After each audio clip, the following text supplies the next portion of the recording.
Então, retomando, né, agora nesse bloco, nós vamos trabalhar especialmente, né, a Política Nacional de Educação Ambiental, as Diretrizes Curriculares Nacionais de Educação Ambiental, o tratado, né, que ele vai fazer parte das nossas discussões nesse bloco seguinte, e vamos tratar do Sistema Nacional de Educação Ambiental. Tá? Luana já sinalizou que há questões, nós vamos respondê-las no final, tá? Ela já me mostrou aqui, e nós já vimos que são questões que vão se referir a essas políticas, por isso que nós não vamos começar esse bloco respondendo as questões, porque como elas tratam mais das políticas, nós preferimos discorrer sobre as políticas e no final responderemos as questões, tá?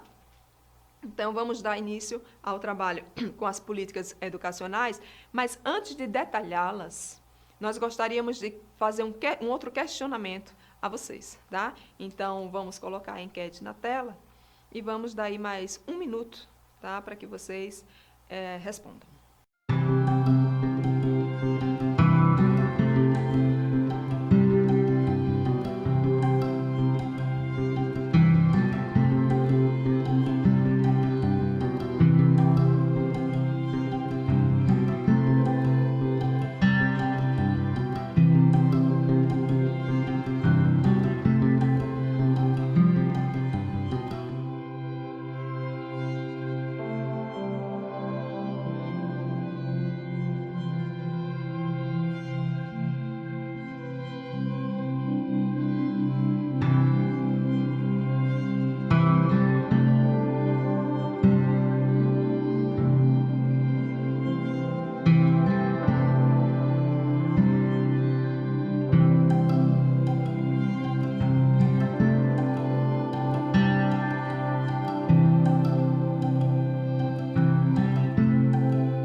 Então, deixamos na tela aí a enquete um pouquinho mais, né, de tempo para que vocês pudessem pensar mais sobre educação ambiental. Né? Então, o que é educação ambiental? É aquela voltada para o caráter preservacionista, né, preservacionista em relação às florestas, né, aos rios. Ou a educação ambiental está voltada mais para questões sociais, né, voltadas para saneamento, né, trabalho com lixo. Ou a educação ambiental é aquela que critica, né, o poder político e econômico vigente, que defende a justiça social, né, de combate às desigualdades. Ou a educação ambiental é aquela que procura despertar uma consciência crítica nos indivíduos por meio das informações científicas, né, e do tratamento de temáticas diversas ambientais. Né? O que é educação ambiental? É isso? Ou é também? Né? Acho que tudo isso, né, é educação ambiental. Então, vocês percebem aí o quão amplo é o tema educação ambiental, né? As várias dimensões que a educação ambiental envolve. Tá? Então, nós temos aí um enfoque voltado para a resolução de problemas, né, da comunidade, nós temos um enfoque interdisciplinar, nós temos a educação ambiental com um caráter permanente e orientado para o futuro, sempre pautando suas ações em práticas, né, práticas construídas com a participação da coletividade. Então, eu espero que essa nossa sessão formativa ela esteja contribuindo para a ampliação de vocês de conhecimentos acerca do que é educação ambiental. Tá? Então, tudo isso é educação ambiental, certo? Nós estamos com uma pesquisa em desenvolvimento e nessa pesquisa alguns professores e gestores foram entrevistados e as respostas, né, apresentadas, parte delas mostra que, em torno da educação ambiental, os conhecimentos, né, eles demonstram necessidade de aprofundamento em torno do que é educação ambiental. Então, nós esperamos conseguir, né, de alguma maneira, contribuir para o avanço, o amadurecimento desse conhecimento, certo, de professores e de gestores. Tá? Então, vamos avançar. Aí no slide 26, né, sobre a institucionalização da educação ambiental no Brasil, certo? Então, o que é que nós temos? De alguma maneira, nós vamos fazer uma outra menção aos históricos, mas o objetivo é para que possamos nos deter a algumas dessas ações em termos de política, certo? Então, rapidamente, nós temos em 73 a SEMA, né, a Secretaria Especial de Meio Ambiente ligada ao Ministério dos Negócios Interiores. Em 81, nós temos a inclusão da educação ambiental em todos os níveis de ensino. Em 88, nós temos a Constituição, sobretudo que defende o artigo 225, certo? Que é específico de educação ambiental. Nós temos em 92 o Tratado de Educação Ambiental, resultante aí do evento, né? Rio 92. Em 97, contamos com a publicação dos parâmetros curriculares nacionais e a definição, né, de meio ambiente como uma temática transversal, ou seja, passível de ser trabalhado em todas as disciplinas do currículo. Em 99, né, nós tivemos a Lei 9.795, que trata da política de educação ambiental, e sobre esta nós nos deteremos aqui, certo? Por isso ela está aí em negrito. Em 2001, nós tivemos a institucionalização do Programa Parâmetros em Ação, né, que propôs a definição de práticas efetivas para serem implementadas nas escolas, ok? Para dar, de fato, concretude a esse trabalho nas escolas. Em 2003, o Decreto 4281, do órgão gestor da Política Nacional de Educação Ambiental, propondo aí ações articuladas entre Ministério do Meio Ambiente e Ministério da Educação. E em 2012, nós tivemos a resolução do Conselho Nacional de Educação, que institui as diretrizes curriculares de educação ambiental. Então, vamos nos debruçar sobre o quê a partir de agora, tá? Vamos nos debruçar sobre a Política Nacional de Educação Ambiental, que é de 1999, e sobre as diretrizes curriculares nacionais, que são de 2012. Então, vamos comentar sobre esses dois, que consideramos serem os principais documentos em termos de políticas públicas de educação ambiental, né? Que são os principais e que vão nos interessar aí de pronto por sermos profissionais da área da educação escolar, certo? Então, nós temos aí, em termos de Política Nacional de Educação Ambiental, né? Temos a sua criação em 94, né, que se transforma em programa em 99. Tivemos a coordenação de educação ambiental do MEC e setores correspondentes do Ministério do Meio Ambiente, do IBAMA, né, que ficaram à frente aí da coordenação. E a coordenação geral de educação ambiental passou para o âmbito da Secretaria de Educação Fundamental do MEC em 1999. E os estudos mostram que, infelizmente, a população não vem relacionando o estilo de desenvolvimento econômico do país com um processo de degradação ambiental.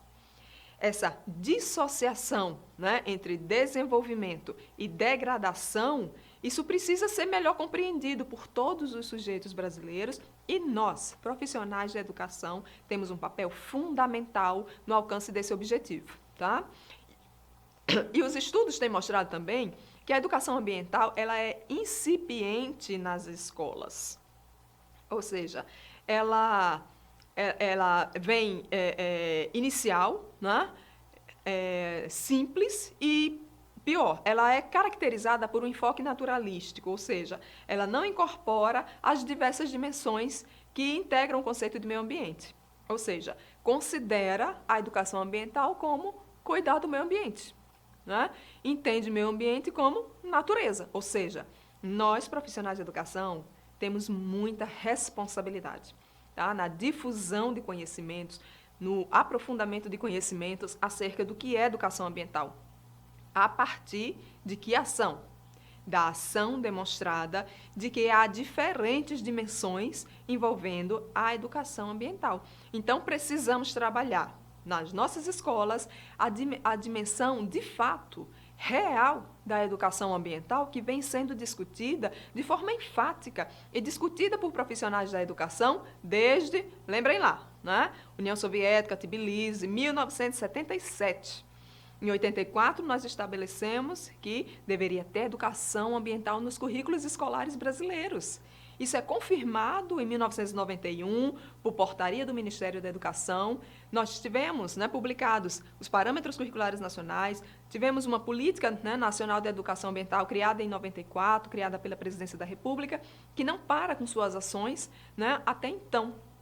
Né? Então, há uma responsabilidade muito grande, né, para conosco, né, profissionais da educação, no que diz respeito ao tratamento do tema. Tá?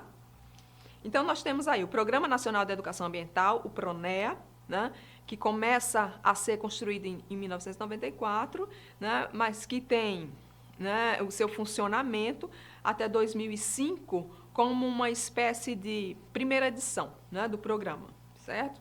E aí ele tem uma segunda edição, né, que a gente data mais ou menos de 2003, né, adiante, e aí os períodos se mescla mais ou menos um com o outro, né, porque o que é que a gente tem aí em torno de 2003? A gente tem uma mudança de governo, né, no nível federal.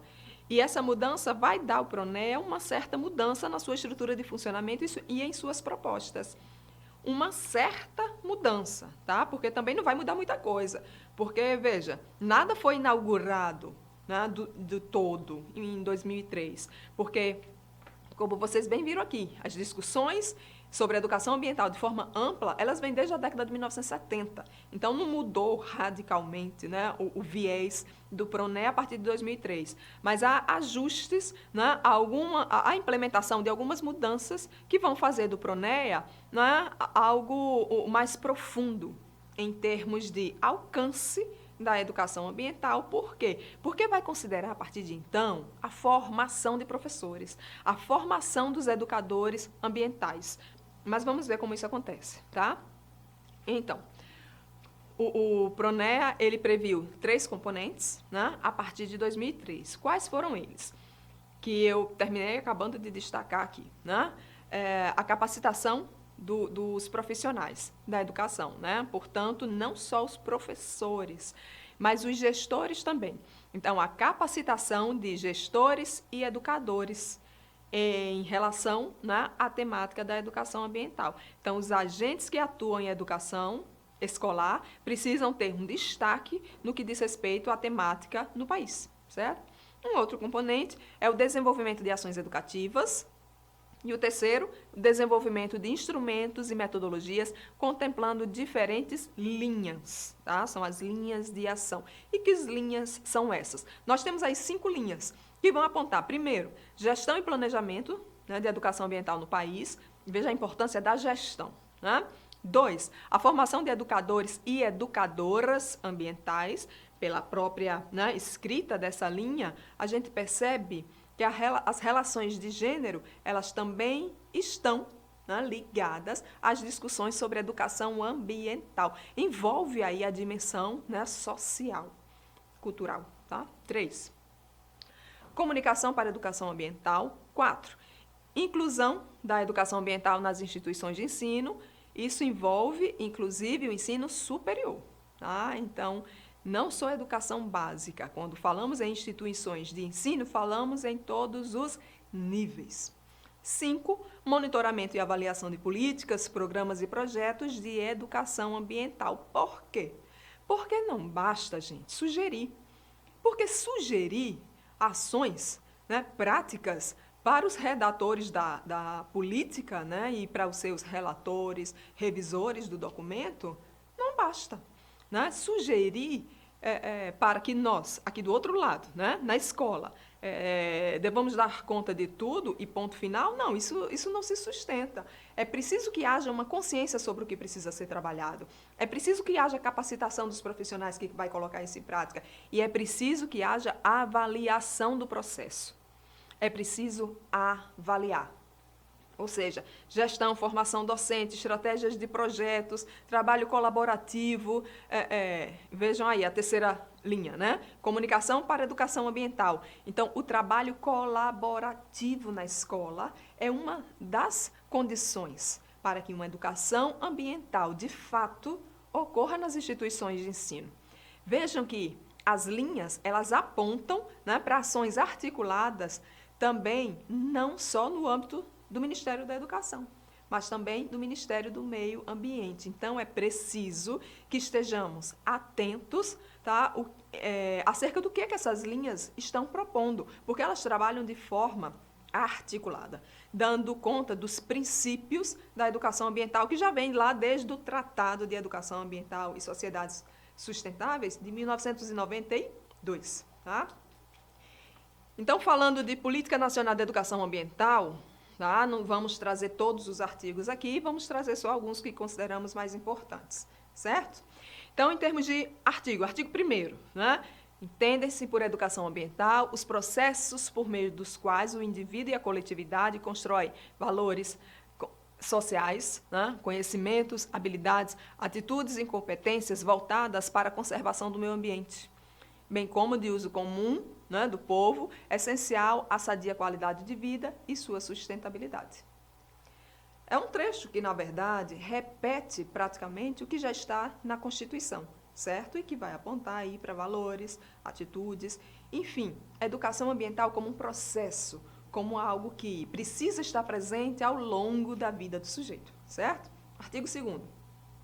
A educação ambiental é um componente essencial e permanente da educação nacional, devendo estar presente de forma articulada em todos os níveis e modalidades do processo educativo, em caráter formal e não formal. Vejam, a riqueza, né, e o alcance desse artigo 2º. A educação é uma aprendizagem que não está localizada lá no segmento da educação básica. Não, ela deve ocorrer ao longo de toda a vida do sujeito e em todos os níveis de ensino. Ou seja, não para na educação básica, não para no ensino médio. Tem que ir até a formação de nível superior. E não vai ser só no nível regulamentado do ensino. As diferentes modalidades de educação também precisam considerar, né? Educação de jovens e adultos, educação especial, educação à distância, são modalidades de ensino. E essas modalidades precisam considerar os princípios da educação ambiental, certo? Agora, tem uma diferença em como isso vai se estruturar nos diferentes níveis. Na educação básica, não pode ser trabalhado como disciplina. Ela precisa ser trabalhada na forma de conteúdo integrado às diferentes áreas, né, disciplinas do currículo. Por isso, lá ela é transversal. No ensino superior, não. No ensino superior, pode ser trabalhada, tá, na forma de disciplina. No ensino superior, certo? A depender da concordância aí dos projetos pedagógicos dos cursos, tá? Vamos adiante.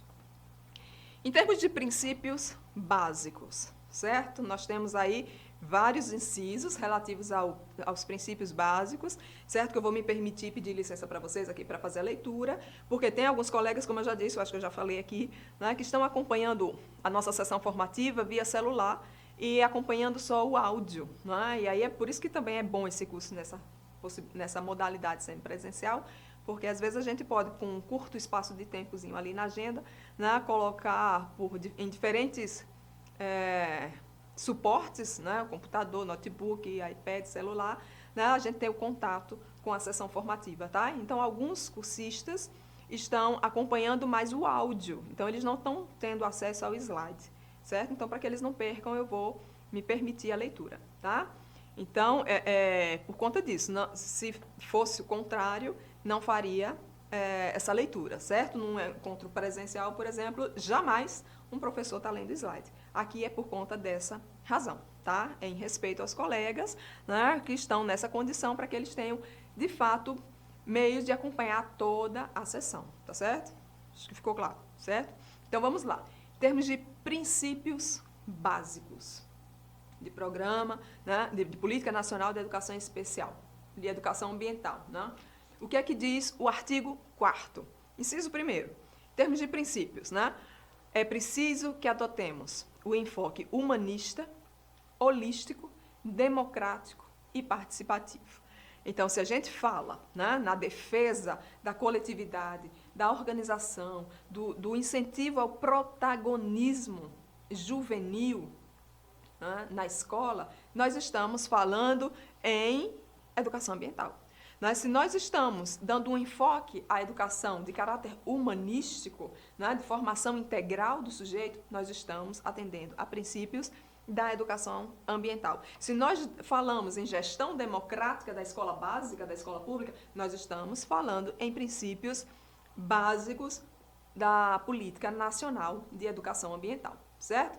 Um outro princípio, né? A concepção do meio ambiente em sua totalidade, considerando a interdependência entre o meio natural, o socioeconômico e o cultural, sob o enfoque da sustentabilidade.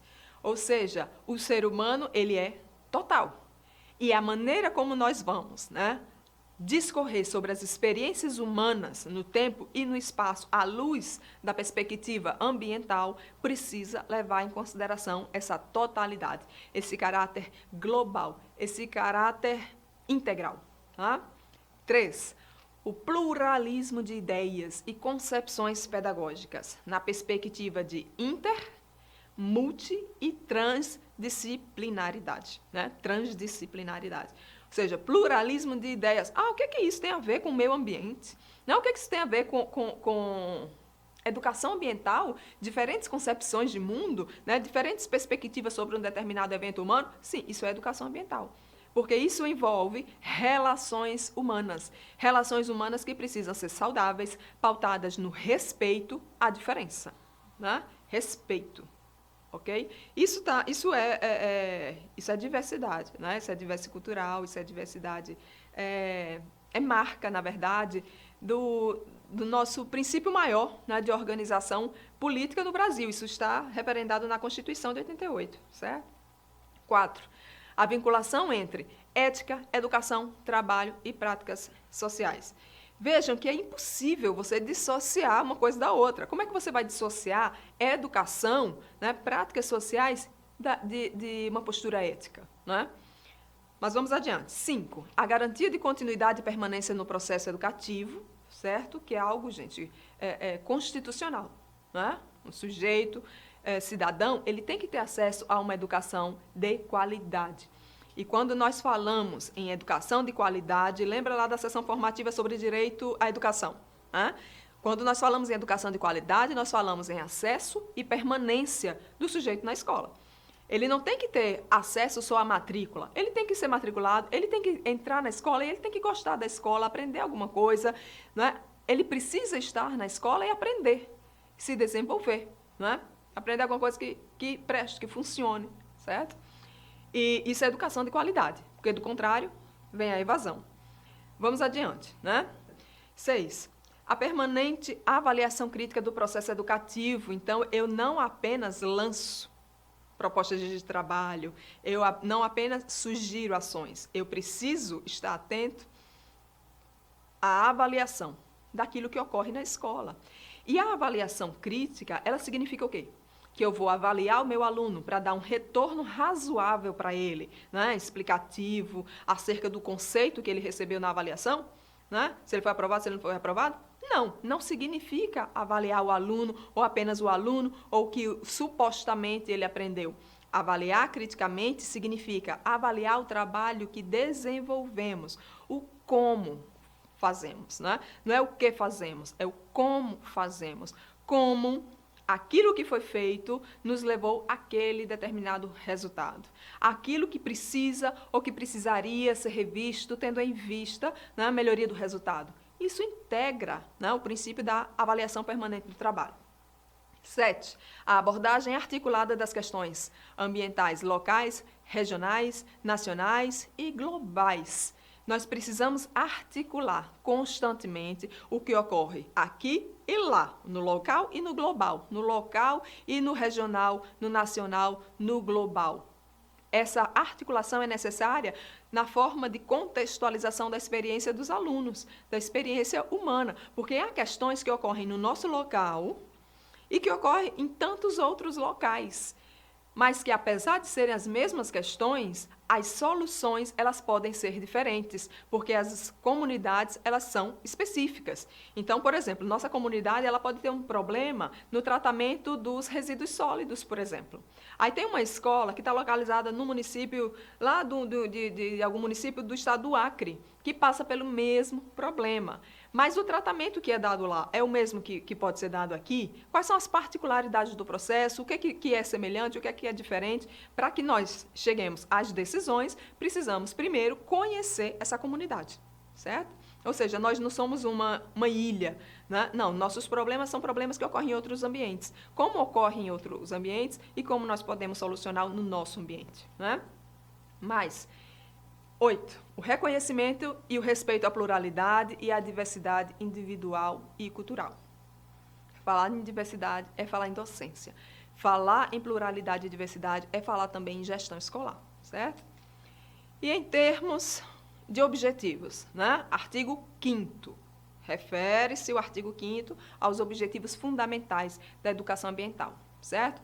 O que é que esse artigo traz? Traz aí vários objetivos, né? Objetivos como política educacional, certo? Vamos lá. 1. Diz que o desenvolvimento, né? O desenvolvimento de uma compreensão integrada do meio ambiente em suas múltiplas e complexas relações, envolvendo aspectos ecológicos, psicológicos, legais, políticos, sociais, econômicos, científicos, culturais e éticos.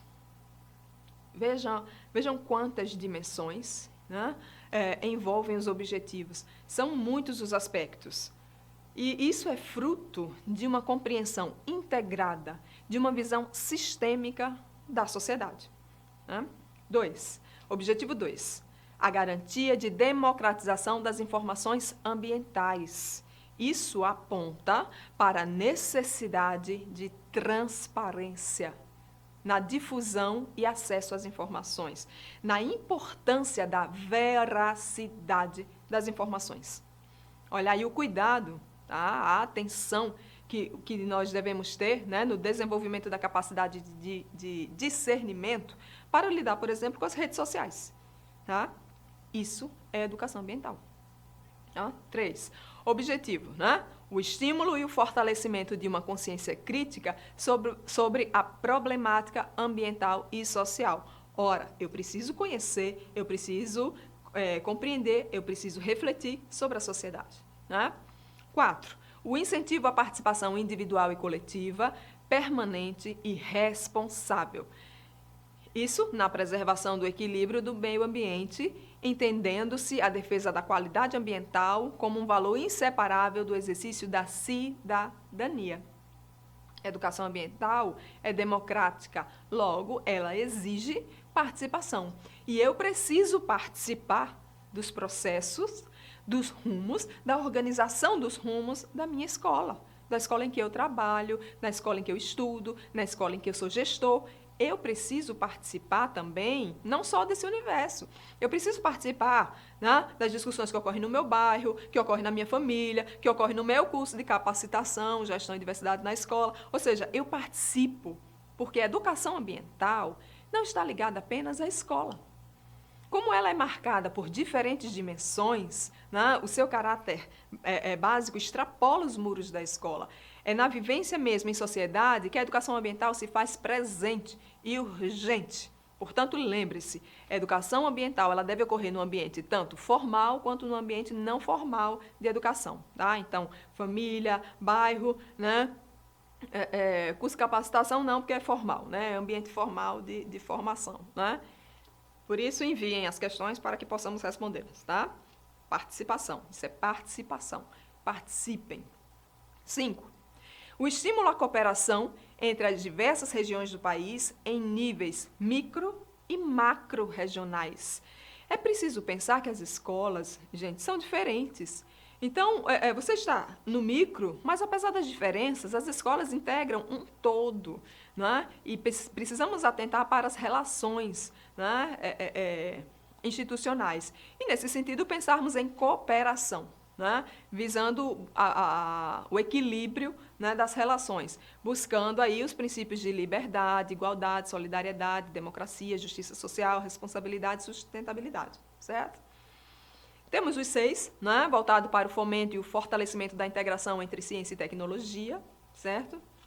Nós vamos ter uma sessão formativa, né, específica sobre novas tecnologias da informação e comunicação na gestão da sala de aula, né? Lembrando, como nós dissemos na primeira sessão, gestão no sentido amplo, gestão da sala de aula e gestão da escola de modo geral. Tá? E objetivo 7, o fortalecimento da cidadania, autodeterminação dos povos e solidariedade como fundamento para o futuro da humanidade. Vejam como são amplos os objetivos da educação ambiental. Né? Então, fazer tudo isso parece ser muita coisa, né? Mas vamos questionar, vamos fazer tudo isso e vamos fazer a partir do quê? De onde? De quem? Como é que eu começo? Né? Bom, eu sugiro que comecemos com capacitação. tá? Porque eu tenho que verificar o que é que eu não sei sobre o assunto. O que é que eu não domino sobre o assunto? Porque se eu não domino devidamente, eu não vou fazer muita coisa. Porque eu posso ir até com muito boa intenção, mas boa intenção nem sempre, né, gera resultados esperados. Os riscos de erros são maiores. E, a meu ver, por isso, né, o primeiro passo é a capacitação. Nós estamos lidando com a formação do outro. Então, nós precisamos investir na capacitação, né? E precisamos investir dentro dessa capacitação, né, envolve o investimento na produção de material didático. E os materiais, eles vão funcionar, né, como um elemento capaz de alimentar a articulação entre os sujeitos, né, e das relações entre os sujeitos dentro da escola. E nesse documento, né, Política Nacional de Educação Ambiental, no seu artigo 8º, há um cuidado em relação a esse aspecto, né, o aspecto da capacitação e da produção de material didático. Certo? Então, eu estou capacitado para lidar com o tema? Então, eu posso muito bem ser autor, posso ser autora de materiais didáticos. Ou eu posso, porque eu tenho condições, de selecionar entre os materiais existentes aquele que é melhor, né, para ser trabalhado com o meu público escolar específico. E se eu sou gestor, se eu sou gestora, né, eu preciso estar atento ao que os meus professores estão utilizando, estão produzindo, para me colocar sempre, né, à disposição para melhorar as condições de trabalho desses professores, né? E verificar em que medidas eu posso, né, criar condições para que a formação chegue aos professores da escola em que eu sou gestor, né? Ou seja, capacitação de recursos humanos, estudo de desenvolvimentos e pesquisas dentro da própria escola por meio, né, do trabalho dos professores, com o apoio da gestão. Tem que ter o apoio do gestor, tem que ter o apoio da gestora, porque do contrário, o trabalho também fica difícil de ser realizado, né? Então, produção, divulgação de material didático, acompanhamento de avaliação. Se eu não domino o assunto, o meu processo, né, não vai ser bem, né, analisado em termos de resultados e necessidade de mudanças. Então, eu preciso de capacitação e lidar com materiais didáticos adequados. Eu preciso considerar esses dois aspectos, tendo em vista o alcance de todos aqueles objetivos, né, da política educacional, certo? Vamos ao 33. Educação ambiental no ensino formal. O que é que diz o artigo 9º? Que a educação ambiental precisa ser desenvolvida no âmbito dos currículos das instituições de ensino públicas e privadas. Isso envolvendo todos os níveis e modalidades da educação básica, né? E superior, né? Todos os níveis, então, educação básica e ensino superior, certo? Então, lembrando que dentro das modalidades, nós precisamos considerar a educação de jovens e adultos, educação especial, ok? Artigo 10º. Aponta que a educação ambiental será desenvolvida como uma prática educativa integrada, contínua e permanente em todos os níveis e modalidades de ensino formal. O que é que esses dois artigos nos esclarecem? Que a educação ambiental precisa ser desenvolvida como uma prática constante, né? Para todos aqueles que estão envolvidos com as instituições de ensino, seja elas da esfera pública ou da privada, do ensino básico ou do ensino superior. Ações pontuais não se sustentam, precisam ser constantes. E não podem, por conta disso, na educação básica, serem implantadas na forma de uma disciplina, porque, do contrário, só se discute a educação ambiental das 7 da manhã às 7h50, na segunda-feira. Por quê? Porque é o horário da disciplina educação ambiental. E no restante das experiências disciplinares, não vai ter? Não, porque já está lá na educação, né, ambiental como disciplina. Portanto, não pode. Educação ambiental vai ser trabalhada de forma articulada, né, em termos de conteúdos em todas as disciplinas. Então, eu sou lá professora de língua portuguesa, professora de matemática, professora de química, de física, de história e geografia. Eu vou fazer com que aquelas várias dimensões da educação ambiental, de alguma maneira, ela permeie o meu planejamento e o tratamento que eu vou dar aos conteúdos. Ok? E em termos de formação de professoras, em termos de formação de professores, a gente tem, né, no artigo 11 do slide 34, a gente tem uma orientação, né, que diz que a dimensão ambiental deve constar nos currículos de formação de professores, em todos os níveis e em todas as disciplinas. Está vendo que coisa maravilhosa? Por isso que perguntamos lá na enquete, né? Agora não lembro mais qual foi, 1 ou 2, quando e como vocês tiveram acesso a conhecimentos de educação ambiental, né? E uma das alternativas apontava que o contato que vocês tiveram com o tema, né, com os conteúdos, foi no curso de formação inicial, né? Isso nos chama atenção aqui no curso superior, né, no ensino superior, certo? Porque é um desafio, né? No âmbito da UFRN, por exemplo, nós tentamos, desde 2015, portanto, bem posterior, né, à política que é de 1999, mas nós tivemos em 2015 uma discussão grande acerca da inclusão nos cursos de licenciatura no que diz respeito à temática geral da diversidade, não é? Então, a educação ambiental, como outras temáticas relativas à diversidade, elas precisam entrar nos cursos de formação de professores, mas isso ainda é um entrave, né? Desde 2015 nós discutimos isso, né, de forma constante na UFRN, mas ainda não avançamos tanto quanto gostaríamos, né? Certo? E em termos de parágrafo único, o que é que a política nos diz? Que os professores em atividades devem receber formação complementar em suas áreas de atuação, com o propósito de atender adequadamente ao cumprimento dos princípios e objetivos do PNEA. Ou seja, eu sou gestor, eu preciso estar atento ao que os meus professores já sabem, quais são as suas necessidades formativas, para ir buscar os canais necessários para auxiliá-los nesse processo de formação continuada, ok? Então, vimos aí os princípios, vimos os objetivos, né, relativos à educação ambiental, ok? E chegamos aqui ao artigo 11, né, que está voltado para a formação de professores. Então, que bom que muitos professores, né, que já estão atuando nas escolas estão conosco aqui acompanhando o curso, não é? Que é um ponto de partida, né? É um ponto de partida. Nós não vamos esgotar as discussões sobre educação ambiental nesse encontro de 4 horas, certo? Não vamos esgotar, mas é um ponto de partida. Mostra, encaminha, né? Então, sugiro que vocês possam, certo? Ao longo do tempo aí, fazer as leituras, sobretudo, não, eu vou ler tudo? Não. Eu posso começar por alguns documentos específicos? Pode, certo? Por isso que nós sugerimos. Leiam, mas leiam, sobretudo, a Política Nacional de Educação Especial e as diretrizes curriculares nacionais, que são de 2012, ok? Vamos fazer também uma observação, acho que nós já comentamos, mas não custa reforçar que sobre a importância, né, do ensino superior estar cuidando também da formação em termos de educação ambiental nos cursos de bacharelado, né?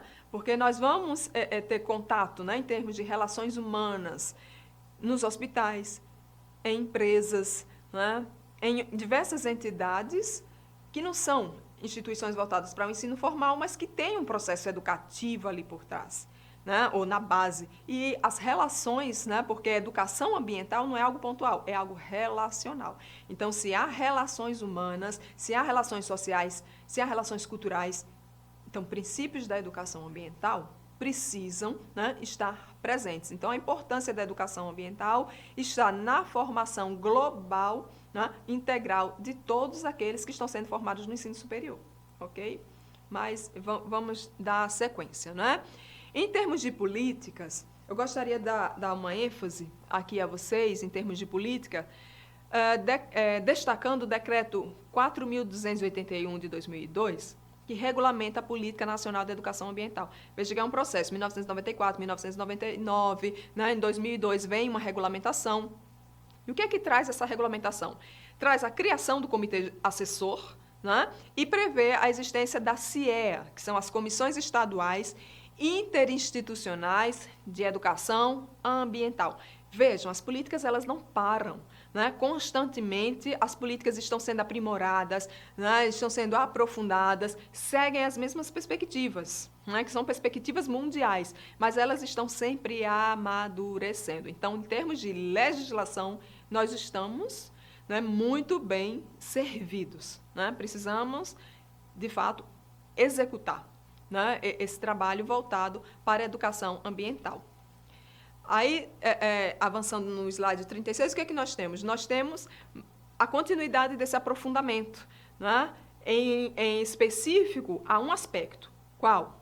Formação de professores. Nós temos, a partir de 2003, né, a criação do PROFEA, que é o Programa Nacional de Formação de Educadores Ambientais, voltados, né, para a formação dos coletivos de educadores, né, a desenvolvimento de propostas de fortalecimento de grupos já existentes que trabalham com a temática. Temos a realização de formações à distância e a integração com outras políticas, né, por meio da publicação de editais. Vocês viram em algum momento, né, que as práticas, as ações, os encaminhamentos, em termos de política para a educação ambiental, as ações não estão limitadas ao Ministério da Educação ou ao Ministério do Meio Ambiente. Não, vários ministérios, como o Ministério da Cultura, Ministério da Ciência e Tecnologia, estão também articulados, né, em prol da execução dos objetivos e princípios da política da educação ambiental, em alguns momentos. Então, a publicação de editais, né, para processos formativos é uma das ações do Programa Nacional de Formação de Educadores Ambientais, certo? E aí nós vamos trazendo para vocês alguns exemplos, né, da concretização desses programas, desses projetos, dessa política, certo? Então, nós temos aí 2 exemplos, né, significativos. O primeiro é o Programa Nacional de Educação Ambiental e Agricultura Familiar, né, que é o PEAF, que tem um destaque muito grande, certo, em termos de formação docente. E nós temos também, né, a ação do SNUC, né, que é o Sistema Nacional de Unidades de Conservação, a Estratégia Nacional, né, de Comunicação e Comunicação Ambiental é um outro programa, né, do SNUC, e está voltada para o trabalho com unidades de conservação, que são unidades muito diversificadas e que, por conta disso, as estratégias formativas dos professores que vão atuar junto a elas são muito diversas, certo? E por isso, é um programa também muito rico. A partir de 2001, né, esse programa promoveu a publicação, por exemplo, de resultados de experiências formativas no âmbito do programa. Tá? E essas publicações, elas podem servir de estímulo, né, de veículo de formação, de ponto de partida para novas experiências em outros ambientes escolares, tá? Para diferentes escolas, certo? E foram publicados cadernos sobre as unidades de conservação, né, unidades de conservação específicas, e esses cadernos vocês podem ter acesso facilmente via internet, certo? Então, vamos avançando. Slide 38. Nós temos aí outros exemplos de ações, certo? Como a Mostra Nacional de Produção Audiovisual, que tem uma vasta produção, certo?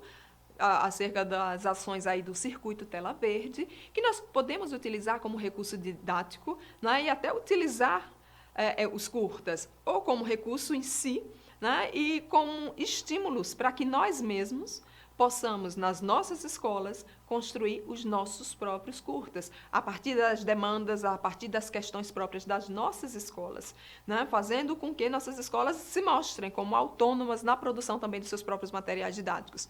Porque, ora, se escola X, Y, Z conseguiram fazer esses materiais, por que nós também não podemos fazer os nossos? Porque isso é muito bom, né? É bom que utilizemos os que já estão prontos, porque tem materiais excelentes, mas nós também podemos ser produtores dos nossos próprios recursos. Esses recursos, eles não se perdem, né, uma vez elaborados. Eles podem passar a ser incorporados ao acervo de materiais didáticos da escola, enriquecendo futuras experiências dos professores daquela instituição de ensino. E à medida que os anos vão passando, nós vamos aprofundando a produção daqueles materiais didáticos, tendo o melhor, a participação efetiva dos alunos na construção daquele projeto. Isso é participação, isso é mudança de comportamento, isso é desenvolvimento, né? Isso envolve mudança do processamento cerebral dos seus alunos, que faz com que eles não retroajam, eles caminhem dali para frente no processo de aprendizagem, de autonomia, desenvolvimento da capacidade de aprender por meio das experiências práticas, da pesquisa, da experimentação, ok? Uma outra experiência é a ecofalante ambiental, que também está voltada para a construção de recursos de animação, certo? E acresce a isso estratégias de ação à distância. Né? Esse curso, por exemplo, de capacitação que nós estamos vivenciando, é uma experiência à distância voltada, né?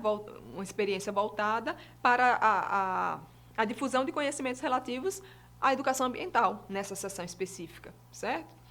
Uma outra possibilidade que nos ensina muito é a experiência do circuito Tela Verde, que estimula bastante experiências, né, acerca da temática, certo? Incentiva, por exemplo, a participação e a mobilização social em termos da produção, né, de recursos próprios daqueles sujeitos envolvidos naquela instituição de ensino.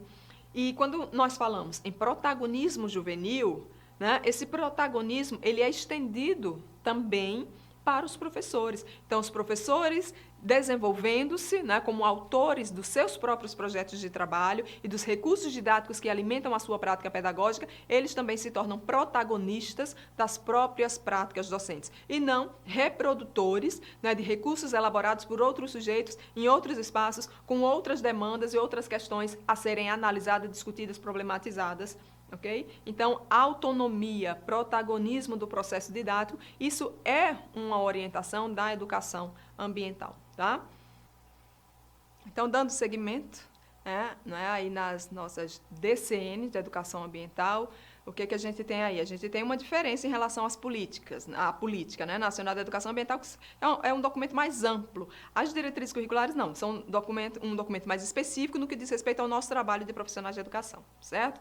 Então, vamos lá, né? Em termos de objeto e marco legal, o que é que as diretrizes, né, estabelecem? Né? Em termos de objeto, né, o que é que esse documento traz? Esse documento estabelece as diretrizes a serem observadas pelos sistemas de ensino, orientando a implementação do determinado pela Constituição Federal, né, e pela Política Nacional da Educação, certo? Isso com atenção, né, à contribuição com a formação humana de sujeitos concretos. E quando nós falamos em sujeitos concretos, nós falamos em sujeitos que têm contexto histórico, socioambiental, bem como condições físicas, emocionais, intelectuais e culturais. Ok? Quando falamos em sujeitos concretos, falamos em sujeitos que não estão apenas na sua relação com o meio ambiente, aquele de características físicas e naturais. Não, nós estamos falando em ser humano. Ser humano é integral, é formal, é global. Ok? 3, né? O terceiro aspecto aí do objeto. Estimular a reflexão crítica e propositiva da inserção da educação ambiental nos sistemas de ensino. Isso é fácil? Isso conseguimos fazer rapidamente? Isso conseguimos fazer de forma individual? Não. Né?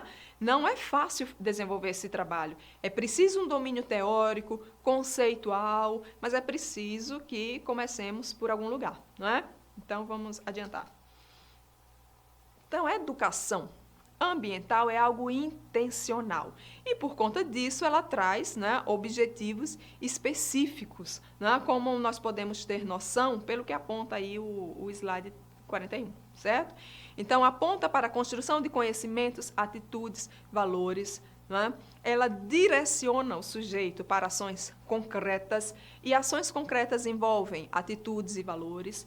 A educação ambiental ela indica, né, a promoção, a alimentação de relações saudáveis entre os sujeitos. Ela é pedagógica, a educação ambiental ela é pedagógica, mas ela é também política. Daí a importância da educação ambiental ser considerada no PPP da escola. Isso não é algo simples, isso não é algo pontual. Quando nós falamos em PPP, quando nós fazemos referência a esse documento, nós estamos fazendo referência a uma vivência cotidiana complexa, que é a vivência da cultura escolar. Portanto, quando eu falo de PPP, eu falo de gestão, e da gestão maior da escola, mas eu falo também da gestão da sala de aula. Eu faço referência aos aspectos pedagógicos, eu faço referência a aspectos administrativos, e os princípios dessa educação ambiental precisam estar dentro das vivências pedagógicas, das vivências administrativas, das vivências políticas que ocorrem dentro da instituição. Né? E a educação ambiental, ela visa proporcionar a superação da concepção naturalística do que vem a ser educação ambiental. Ou seja, a educação ambiental está para além da natureza. E se a educação ambiental, né, como ela tem um caráter político e pedagógico, ela é necessariamente intencional. Ela tem objetivos e, para que eles sejam atingidos, é necessária a produção de planejamentos permanentes, planejamentos constantes, não é? E os planejamentos, eles precisam prever processos de avaliação numa perspectiva política, né, e crítica, ou seja, todos envolvidos no processo precisam ser avaliados nesse processo. Ou seja, como cada um integra-se à avaliação, o que cada um faz naquela avaliação precisa ser levado em consideração, e não apenas os resultados de aprendizagem dos alunos. Ok? Então, vamos a uma síntese, certo, dessas diretrizes. Vamos ao capítulo 2, né, dessas diretrizes, que se refere ao marco legal, né? E aí, é um marco legal que, na verdade, apresenta uma síntese de tudo isso que nós já colocamos aqui para vocês. E o que é essa síntese? Né? O que é que ela nos traz? Nos traz os seguintes aspectos. A educação ambiental, ela é um componente integrante, essencial e permanente da educação nacional. Ela deve ser educativa, integrada e interdisciplinar. E ela precisa ser contínua e permanente. Em termos ainda de marco legal, nós podemos dizer ainda que o ensino superior ela pode ser trabalhada como um componente curricular específico, certo? Portanto, como uma disciplina, né? Como módulos. No curso de especialização técnica e profissional, os conteúdos sobre ética socioambiental das atividades profissionais têm que ter lugar, certo? E a formação dos profissionais de educação precisa ser considerada numa formação socioambiental, independente de ser na área das ciências humanas, né, nas não humanas, nas físicas, nas naturais, essa formação docente precisa ser considerada na perspectiva socioambiental. Os professores em atividades devem receber formação complementar, tendo em vista os objetivos, né, e os princípios da educação ambiental. Mas, efetivamente, isso acontece? Isso ocorre? Né? Porque, vejam só, nós temos políticas, nós temos programa, nós temos diretrizes, nós temos legislação, né? E uma boa legislação nós temos, né? Então, o que é que falta? O que é que está faltando? Me digam, o que é que está faltando? Né? Está faltando recursos financeiros?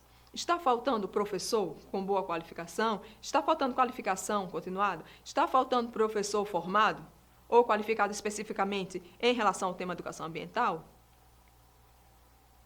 Então, o que é que está faltando? Bom, depende, né, acredito, da escola. Porque pode ser que escola X, como nós vamos ver aqui, né, há experiências magníficas no plano da educação ambiental. Agora, em outras escolas, né, que as atividades se resumem ao dia da água. Né? Então, essa escola do dia da água, do dia da árvore, do dia do gato, precisa avançar, né, nas suas atividades relativas à educação ambiental, ok? Em todas as suas dimensões. E aí eu preciso, como professora, como professor, como gestor, gestora da escola, questionar como é que estamos trabalhando, né, os objetivos e os princípios da educação ambiental, porque nós podemos, né, e precisamos melhorar. Não é? Então, o que é que nós temos em termos, né, de DCN, princípios e objetivos? Né? Como é que nós estamos? Nós estamos, como eu já disse, estamos bem, né, em termos de instrumentos legais. E nós temos, com as diretrizes de 2012, a confirmação daquilo que nós já vimos discutindo em termos políticos e pedagógicos há mais de uma década. Né? Vejamos em termos de princípios e objetivos. Vamos para os princípios. Né? O que é que nós temos? Nós temos um trabalho voltado para o desenvolvimento da criticidade, tendo em vista o desenvolvimento social. Nós temos um incentivo ao desenvolvimento de práticas democráticas e participação dos sujeitos nas tomadas de decisão.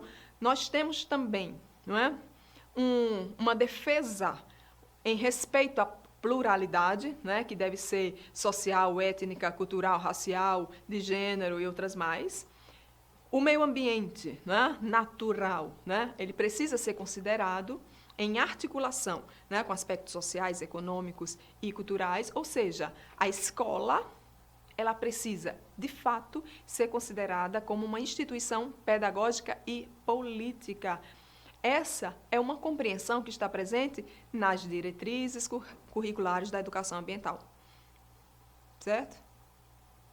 Então, quando a gente pensa em desenvolver a compreensão integrada do meio ambiente, garantir o acesso às informações integrais e transparentes de forma crítica, quando a gente defende a participação tanto individual quanto coletiva, quando a gente pensa em fortalecer a cidadania, né, o respeito aos direitos humanos, a solidariedade, a cidadania, o desenvolvimento sustentável, promover o cuidado com a comunidade, o cuidado com a vida.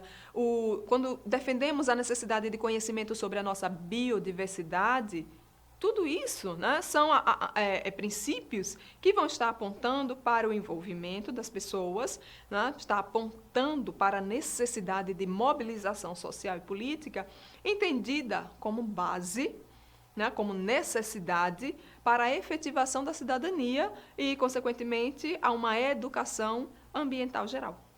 Certo? Então, a gente tem, né, o que é que a gente tem? Vejamos, de educação ambiental de forma mais concreta, de uma forma mais prática. Nós trouxemos esse slide aí 46, que tem algumas imagens, né? São imagens de crianças, né? As crianças investigando, né? Aí o desenvolvimento, né? Veja como elas estão desenvolvendo capacidade de observação, de concentração, elas estão em ambientes diversos, né? E nós precisamos dessa diversidade nas escolas, certo? Educação ambiental, o que é que ela deve promover, o que é que ela deve contemplar? A superação do racismo e de todas as formas de injustiça social, o aprofundamento do pensamento crítico e reflexivo, e para isso eu preciso começar a desenvolver minha capacidade de observação. Precisa contemplar o currículo escolar integrado e transversal, né, que permita aí movimento de articulação de diferentes conhecimentos, inclusive conhecimentos científicos e o conhecimento da comunidade escolar. Então, os valores e saberes da comunidade escolar em articulação, né, articulação com o conhecimento, né, escolar.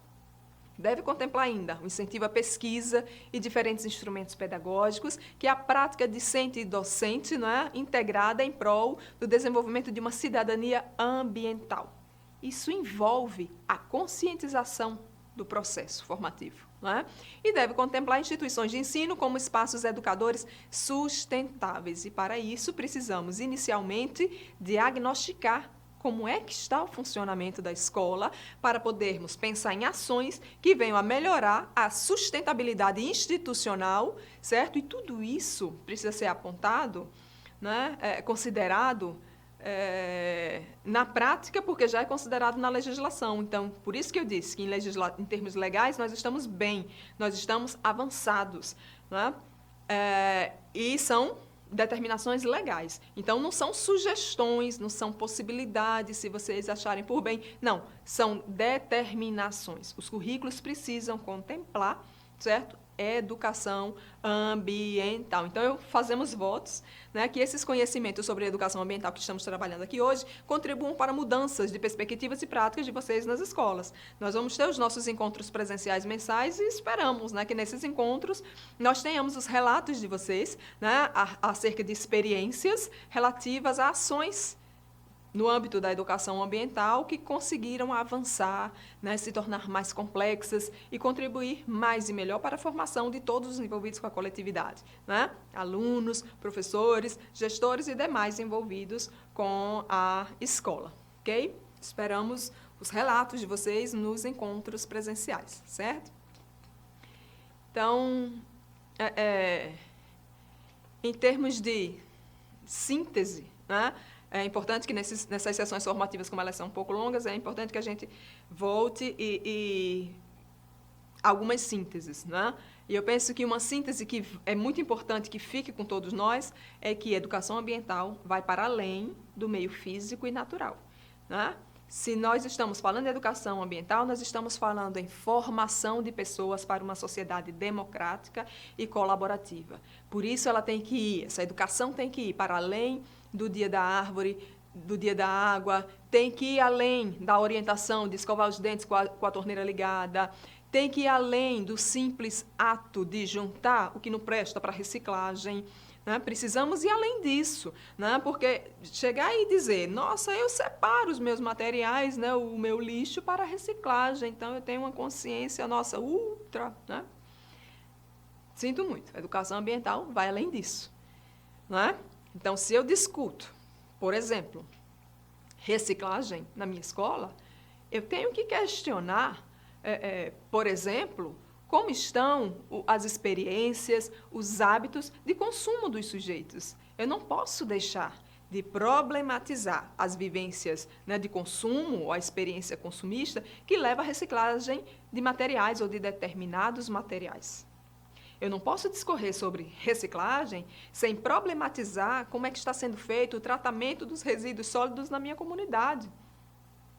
Tem outros elementos que eu preciso considerar quando eu aponto uma ação pontual, como essa, da reciclagem.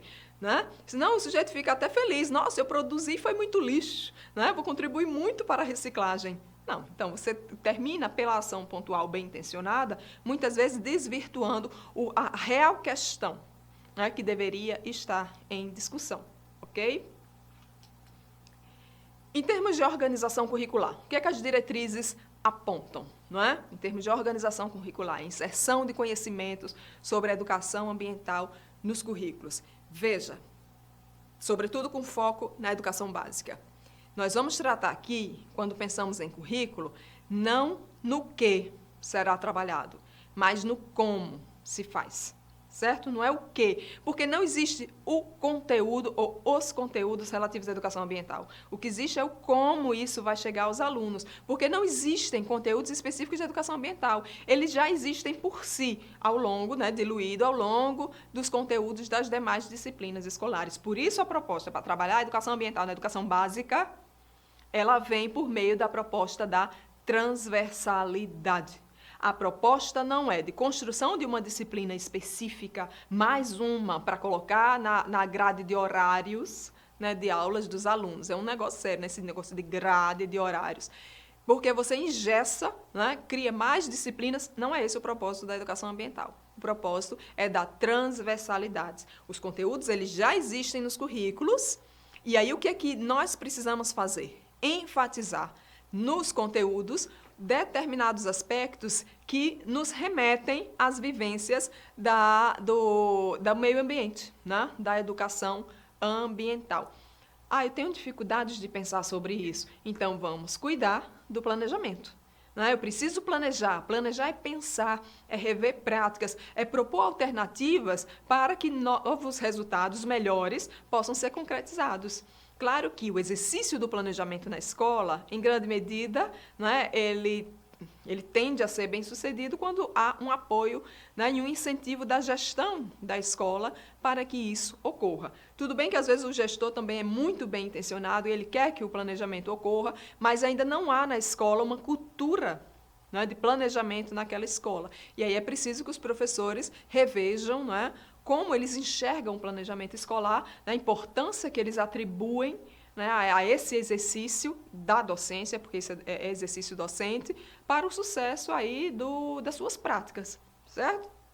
E o sucesso do planejamento, em certa medida, ele vai depender tanto dos professores, mas em certa medida também desse apoio da gestão. Se a gestão já dá apoio, né, e esse funcionamento, né, dos momentos de planejamento, eles não estão seguindo a contento, então é preciso rever, né, aí as representações que alguns docentes têm acerca do exercício do planejar para alimentar uma melhor, né, cultura, né, de planejamento da escola, porque sendo a escola, né, uma instituição formativa, o planejamento é uma condição inerente aos exercícios, né, profissionais que ali vão ocorrer, certo?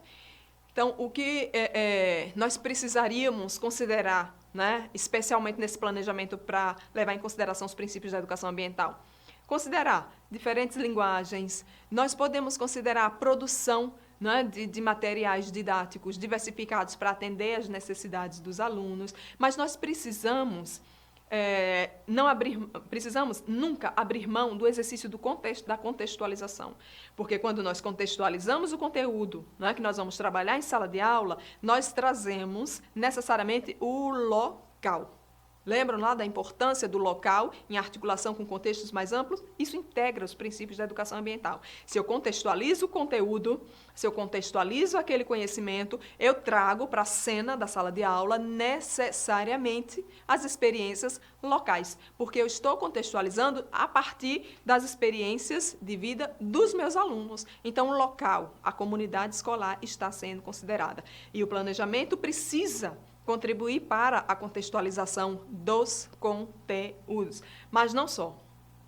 Não só. Contextualizou o conteúdo que você vai trabalhar, então contextualize, diga para que serve aquele conteúdo, qual é a importância da aprendizagem daquele conhecimento para a vida dele, mas contextualize também as práticas que são levadas para a sala de aula. Porque muitas vezes nós sugerimos uma atividade para o aluno e o aluno rejeita, até porque vai dar trabalho, como dá trabalho, ele vai rejeitar imediatamente. Mas muitas vezes ele se opõe àquela proposta de trabalho porque ele não a compreende. Então é importante que o professor mostre para o aluno a importância do desenvolvimento daquela atividade para o crescimento, o desenvolvimento dele, não só como aluno, mas como ser humano. Né? E cuidado, muito cuidado com a contextualização, nada de procurar receitas. Né? Eu já tive contato com alguns professorandos que já me pediram, né? Como é que eu faço a contextualização de conhecimento X? E aí nós não temos uma resposta sobre como deve ser feita a contextualização daquele conhecimento específico, porque eu posso trabalhar determinado conteúdo, determinado conhecimento escolar com as crianças de 10 anos. Mas eu posso trabalhar aquele mesmo conteúdo com alunos de 60 anos? Devo. Mas a contextualização que eu vou fazer com o grupo de alunos de 10 anos e o grupo de alunos de 60 anos vai ser necessariamente diferente, porque a contextualização ela depende das características do público escolar com o qual nós trabalhamos. Não existe uma contextualização pronta, a priori, em si mesma, com efeito absoluto. Não, depende dos sujeitos que fazem parte do processo educativo, certo? E isso é planejar. Isso é planejamento, e planejamento demanda tempo. Não é? E se a experiência é inovadora, não é? Ela está inaugurando uma nova forma, né, de trabalhar na escola, muitas vezes o planejamento ele demanda mais tempo do que a própria ação prática. Não é? Então, exige estudo. Ok? Então, o planejamento ele tem que levar em consideração diferentes linguagens, tem que levar em consideração a articulação de diferentes saberes, tem que contribuir sobre a valorização de saberes diversos, tendo em vista, né, a construção de uma cidadania mais do que ambiental, uma cidadania planetária, que é aquela cidadania voltada para mudanças na vida do sujeito. Agora, para isso, o sujeito precisa saber relacionar o seu local com o seu ambiente mais amplo. Né? Em termos de planejamento ainda, é preciso que, além de estimular, né, de contribuir para o desenvolvimento de outras pessoas, é preciso que o planejamento curricular ele venha promover o quê? Observação e estudo da natureza. Então, para isso envolve, né, o desenvolvimento de algumas habilidades, né, como observação, pensamento crítico, trabalho coletivo, trabalho extraclasse. E não só extraclasse, né? Porque você sai da classe e continua dentro da escola. Mas extramuros, né, da escola. Então, que nós chamamos de trabalho extraclasse. Enfim, tem que ter contato com o meio e tem que desenvolver um trabalho que possibilite aí rudimentos, né, que seja rudimentos de atividades de pesquisa. Então, eu vou fazer um trabalho de estudo do meio. Né? Então, eu tenho que desenvolver minha capacidade de observação, de reflexão, de crítica, de análise. E isso eu vou desenvolver com experiências extra-sala de aula. Né? Precisa também promover, né, ações que permitam a formação ética, né, e política. Precisa promover projetos que valorizem a cultura e o pertencimento dos seres humanos à natureza. Né? Gente, o pertencimento local é muito importante para a valorização e respeito dos sujeitos. Né?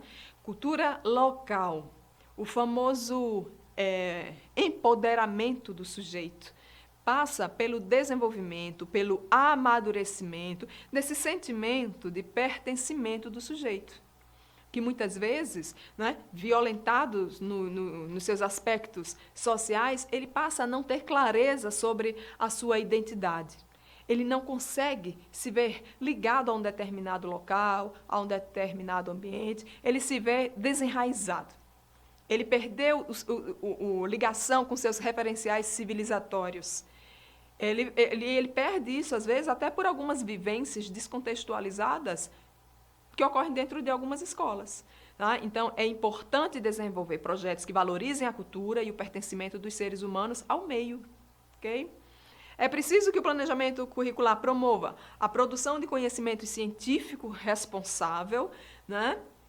Se nós estamos pensando na formação do outro para autonomia, participação, né?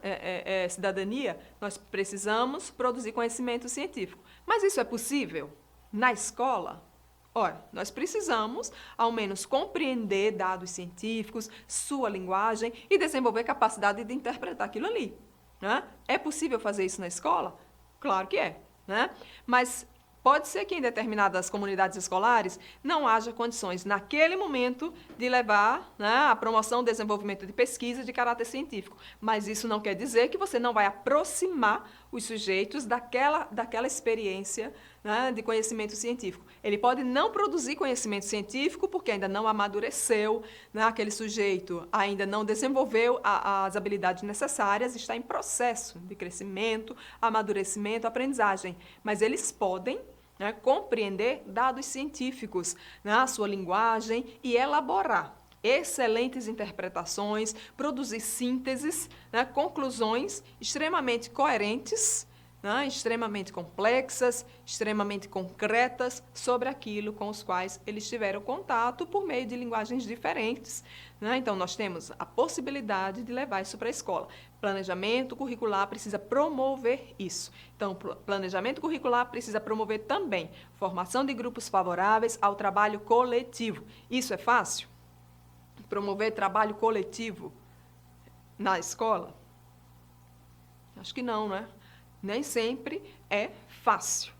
Aí entra, né, o papel, a importância do gestor escolar para mobilizar, né, a sua comunidade escolar para esse trabalho coletivo. E esse incentivo à mobilização, ele não pode ser pontual. Ele não pode ser na última semana do mês, ele não pode ser só dia de quarta-feira, vou mobilizar a comunidade porque é quarta-feira, eu gosto desse dia, vou fazer o trabalho hoje. Não gosto de terça-feira, não vou mobilizar ninguém hoje na terça.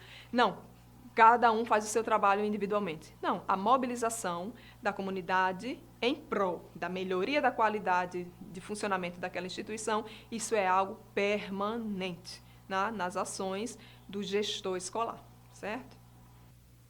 Então, dando continuidade, né, aqui à nossa sessão, né, com foco, sobretudo, no atendimento da educação ambiental via sistemas de ensino e regime de colaboração. Né? O que se espera? Que a educação ambiental ela deve estar presente em todas as fases, etapas, modalidades e níveis de ensino. O regime de colaboração, por quê? Porque estados e municípios trabalham de forma integrada e devem trabalhar também com o apoio da União, né? Mas como colocarmos, né, esse trabalho, que deve ser também, né, feito em regime de colaboração, seja posto em prática, né, que atinja de fato a vida das pessoas?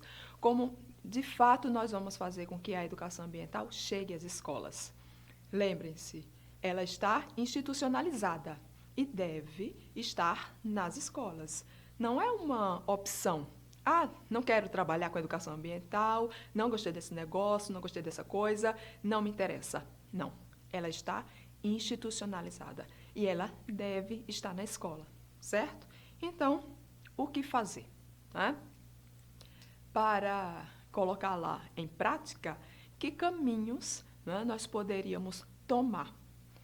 Não existe um caminho, né? Não existe aquela receita, não existe uma regra, vai depender do local, vai depender do ambiente, da escola. Por quê?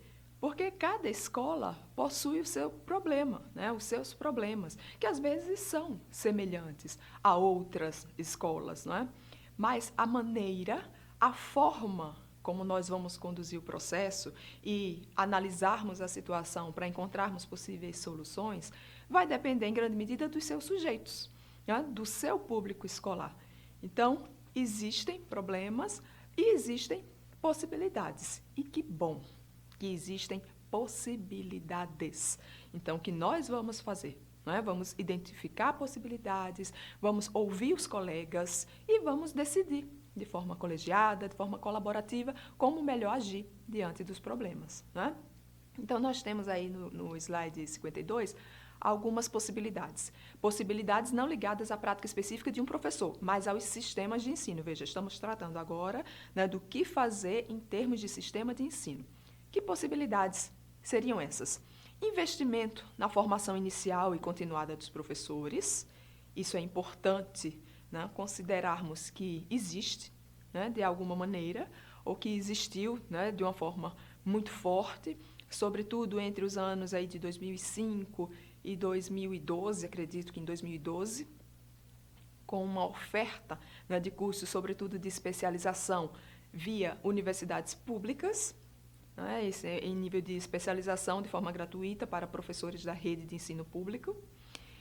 E houve um certo recuo, né, nesse investimento nos últimos anos, mas o fato é que os investimentos na formação existem. Né? Agora, é claro que investimento em educação é sempre bom que aumente. Né? Então, vamos buscar que isso ocorra. Uma outra possibilidade é a parceria, né, ou parcerias entre escolas e universidades. Esse nosso curso de capacitação não é um curso elaborado, né, em parceria, mas é algo que se aproxima disso, porque é uma promoção da Universidade Federal, né, ofertada para profissionais da rede pública de ensino, né? Então, é uma maneira, né, de estabelecimento de parceria, é uma maneira que faz com que o ensino superior esteja em contato com os profissionais da educação básica, né, chegando em professores, chegando em gestores, tendo em vista a melhoria da qualificação profissional e, consequentemente, das práticas diretas, né, executadas na escola. Uma outra possibilidade é a divulgação, é buscarmos meios de divulgação dos trabalhos efetuados pelas redes de ensino e pelas universidades, ok?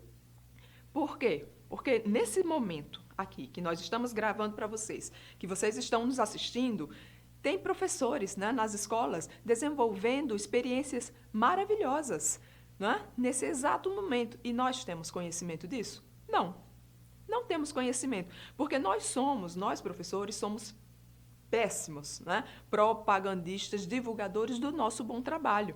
Então, quando nós fazemos coisas boas, as coisas boas ficam dentro da escola. Quem está participando tem conhecimento, mas quem não está, não tem conhecimento. Quando, né, ocorre algo de negativo, né, de ruim dentro das instituições de ensino, sobretudo públicas, aí ganha repercussão, né, midiática. Até porque nós temos parte de uma mídia, né, que gosta mesmo de coisas negativas para ganhar audiência.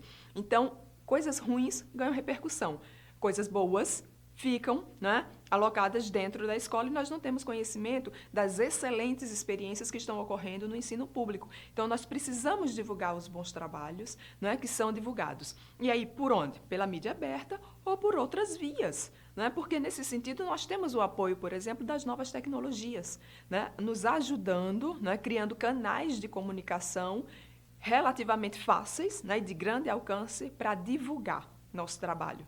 Não é? E isso contribui não só para o reconhecimento do trabalho da escola, contribui em rede, né, para que outras escolas aprendam com as experiências da nossa escola.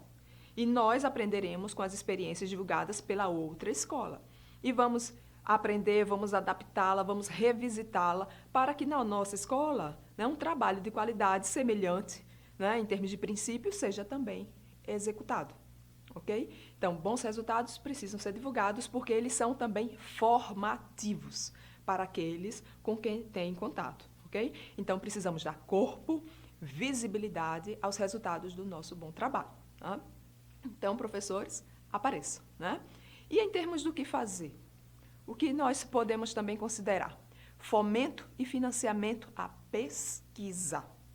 Hoje, né, nós vimos sofrendo, né, nos 2 últimos anos, em termos de cortes, né, relativos à pesquisa, né, isso, de modo geral, ao que diz respeito a algumas linhas específicas, né, de pesquisa.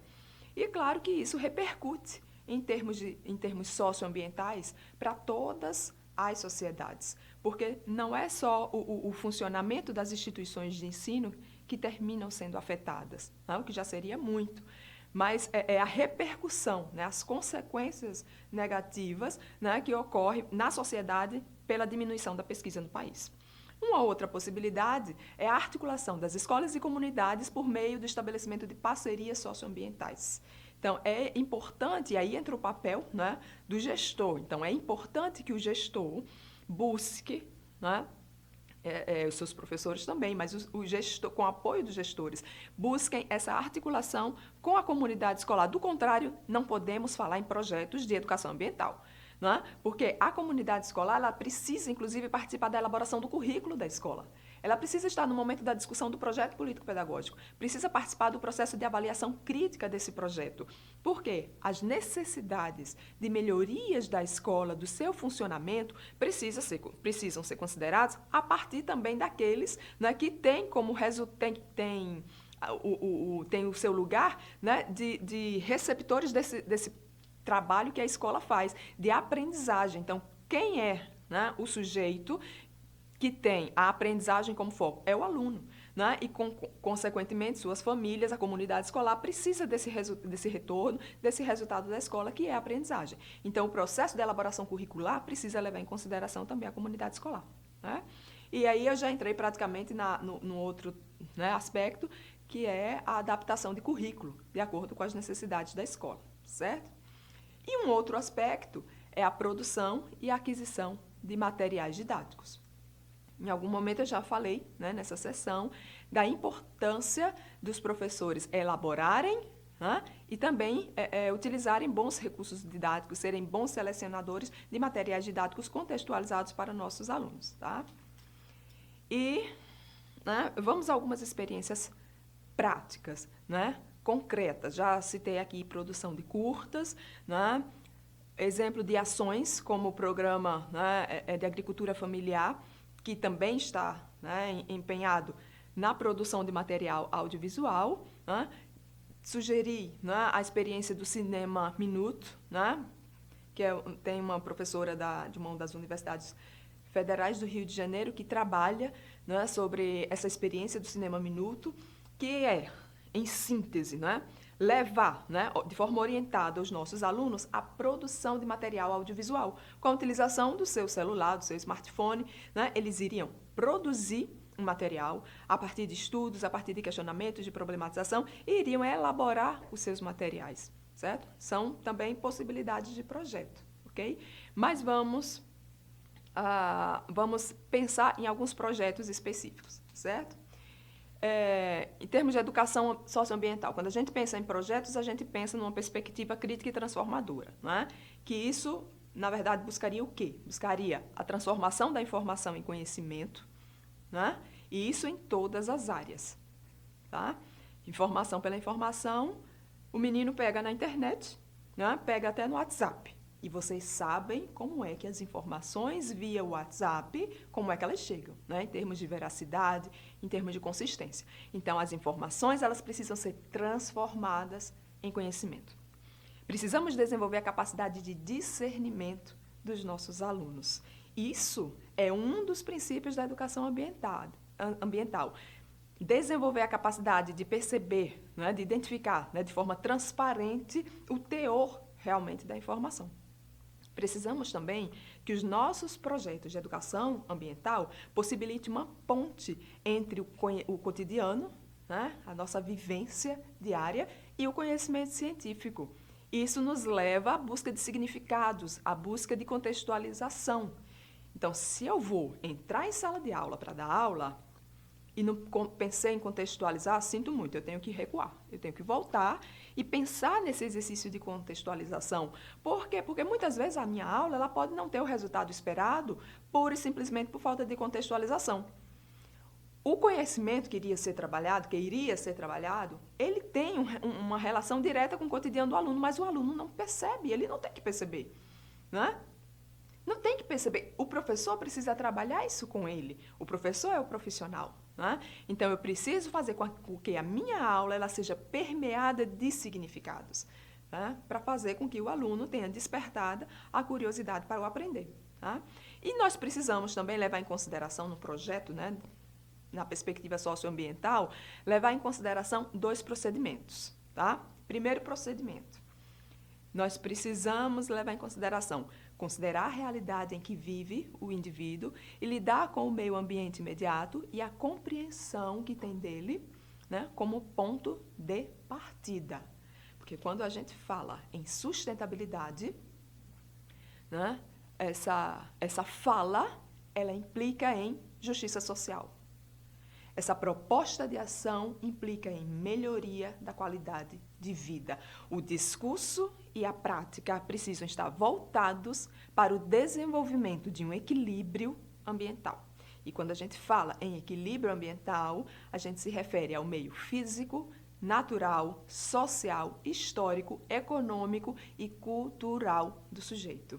Portanto, questões sociais são também questões socioambientais, né? Questões sociais são ambientais. Também, então, precisamos conhecer e valorizar conhecimentos, saberes, práticas, valores da comunidade local, relacionando-os com o conhecimento científico e de caráter global. Tudo bem? E um outro procedimento que deve integrar-se aos nossos projetos de educação ambiental, né, é o buscar a reelaboração da compreensão inicial do indivíduo sobre o meio ambiente como ponto de chegada do processo de ensino e de aprendizagem. Portanto, se não houve ressignificação, revisão, né, das representações sobre determinado conhecimento, então não houve aprendizagem. Então, professor, cheguei aqui, né, com determinado conhecimento sobre educação ambiental, estou saindo dessa sessão formativa do mesmo jeito que entrei. Ficou nada comigo. Então, não houve aprendizagem, né? Ou então, teve, né? Não, professor, eu cheguei aqui com determinado, né, conhecimento ou representações sobre educação ambiental e estou saindo dessa sessão formativa diferente, né? Pensei que fosse algo que estivesse no plano das ciências naturais, pura e simplesmente, mas não, hoje percebo, né, que ele pode ser trabalhado, né, os princípios da educação ambiental podem ser trabalhados pelos professores de ciências naturais, mas pelos professores das ciências humanas, pelos professores, né, de diferentes áreas, né, e de forma equilibrada ao longo do tratamento dado aos conteúdos escolares de todo o ano letivo, né? Então, houve ressignificação. Houve mudança, né, em relação à perspectiva socioambiental. Então, houve aprendizagem, né? Isso significa dizer que o curso de capacitação mexeu, né, com as suas representações sobre esse conhecimento e provocou uma reelaboração desse conhecimento sobre a educação ambiental, fazendo com que você visse que a educação ambiental, que pode ser, a educação, né, ambiental, pode ser trabalhada todos os dias nas suas aulas, simplesmente, por exemplo, né, pela diversificação das suas práticas pedagógicas em sala de aula. Porque quando você planeja, né, promover, de fato, o desenvolvimento integral do sujeito, você está pensando em termos socioambientais. E se eu sou professora de Química, Física, Biologia, Matemática, Português, né, eu tenho possibilidade de fazer isso? Tem. Você promove a reelaboração do conhecimento do aluno sobre os conteúdos trabalhados e você provoca no aluno o desenvolvimento de diferentes habilidades, fazendo com que ele tenha o seu desenvolvimento ocorrido de maneira autônoma, né? Então, você está provocando em termos socioambientais, certo? E quando a gente fala, né, de sustentabilidade, né, que nós vimos falando de educação ambiental, né, tendo como foco cuidado com o meio ambiente, né, tendo uma perspectiva socioambiental, buscando um desenvolvimento sustentável. Mas o que é sustentabilidade? Né? O que é que ela envolve? Né? Envolve uma perspectiva, né, interdisciplinar, né? Envolve a necessidade de participação, porque se eu participo, eu cresço, eu me desenvolvo. Né? Eu preciso, né, considerar envolvendo aí o conceito de sustentabilidade, processos pedagógicos intensos que provoquem, por isso, mudança nos sujeitos. E a sustentabilidade, ela envolve a abertura de limites institucionais, né? Ou seja, as práticas precisam extrapolar as paredes da instituição de ensino, extrapolar os muros da escola, porque sustentabilidade é vida. Ela está para além da escola, né? Ah, mas professora, nós estamos trabalhando a educação escolar, então estamos falando em escola. Então, em termos de escola, poderíamos especificar, né, o que seria, por exemplo, uma escola sustentável? Seria aquela instituição que mantém relações equilibradas com o meio ambiente. E que não só isso, né? Essa instituição escolar, ela precisaria compensar o seu impacto de desenvolvimento, né, com tecnologias apropriadas, de modo a garantir, né, uma melhoria de vida para a presente e para as futuras gerações. Isso gera, né, uma preocupação, né, muito grande para os gestores escolares. Por quê? Né? Porque os gestores precisam estar preocupados com o espaço escolar, por exemplo. E o espaço precisa ser sustentável. Como estão, por exemplo, as janelas dessas escolas? Elas estão promovendo, de fato, a iluminação adequada para a escola? Elas estão inteiras? Estão quebradas? São utilizadas de forma aberta? Estão promovendo a circulação adequada do ar? Como é que elas estão funcionando? E como estão as paredes? Estão riscadas, pintadas? Servem para utilização, né, de recados? Como é que estão essas paredes? Elas estão educando de alguma maneira? E o acesso? Como é que está a acessibilidade dessa escola? E da mesma forma, né, as áreas verdes, elas existem porque elas têm também uma influência no processo relacional com o meio ambiente. E o que está sendo previsto e considerado na minha escola precisa ser feito de forma clara, né, para toda a comunidade escolar. Okay? E isso também diz respeito às relações humanas que ocorrem na escola. Né? Então, como está a minha relação de gestor, de gestora com os professores? Como está a relação, as minhas relações de gestor, de gestora com os alunos, com as famílias dos alunos? Então, é preciso cuidar, né, de uma postura proativa da gestão, né, para promover a articulação e incentivar a participação de todos em prol do melhor desenvolvimento da escola, certo? Ou então, como é que está na sua escola, né? É cada um no seu, como diz lá, né? Cada um no seu quadrado, o gestor não conversa com ninguém, não dialoga com ninguém, não abre possibilidades de projetos interdisciplinares. Como é que isso está na escola, né? Então, a importância do gestor é muito grande, né, para estar acompanhando como é que os princípios, dentro de uma perspectiva da educação ambiental, estão sendo concretizados, para ser ele um incentivador, né, um promotor de práticas de cunho socioambientais. Né? Então, para quê? Para fazer da escola, de fato, uma comunidade de aprendizagem para todos, não só para os alunos, mas para os professores também. E aí cada escola vai ter, né, a sua organização dando conta de como essa dinâmica vai ocorrer. Nós vamos ter escolas em que o gestor, né, ele vai precisar dominar um conhecimento para começar um processo de transmissão, né, de informações, transformando em conhecimentos a partir das práticas, né, e das dúvidas que os professores vão apresentar. Por quê? Porque os professores desconhecem, por exemplo, as diretrizes curriculares sobre a educação ambiental. Então, ele precisa começar um trabalho do começo. Mas em outras escolas, não. Né? Ele pode ser apenas um incentivador de um trabalho que já tem, né, início naquela escola. Então, precisamos saber como nossas escolas estão em termos de adoção de princípios e práticas de educação ambiental para esse gestor, né, saber de onde ele pode partir, certo? E quando nós falamos em sustentabilidade da escola, certo? Para fecharmos esse aspecto, tá?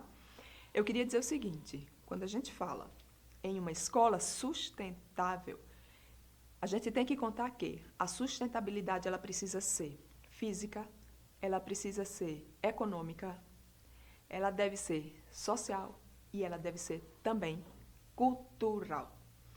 A sustentabilidade física, ela está relacionada à econômica, que está relacionada à social e que está, por sua vez, relacionada a sustentabilidade cultural. Então, a gente fecha, tá? Agora esse bloco, mas aí a gente retoma, tá? Com exemplos mais práticos, né? Relativos a experiências concretas nas escolas de educação ambiental.